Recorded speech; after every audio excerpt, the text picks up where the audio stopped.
It's sunny.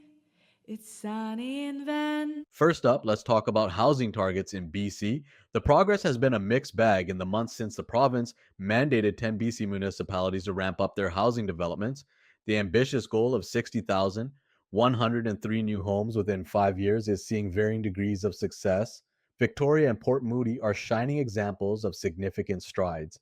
Victoria has already surpassed its first year target with 753 new homes built compared to the required 659. Port Moody and the District of North Vancouver are more than halfway to their targets after 6 months.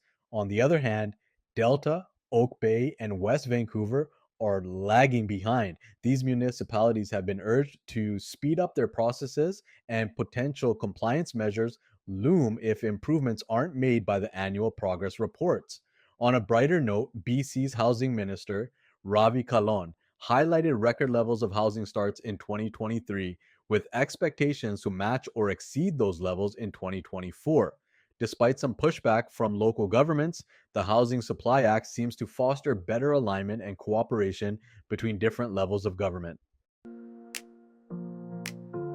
Join us on this journey to find your dream home in Van.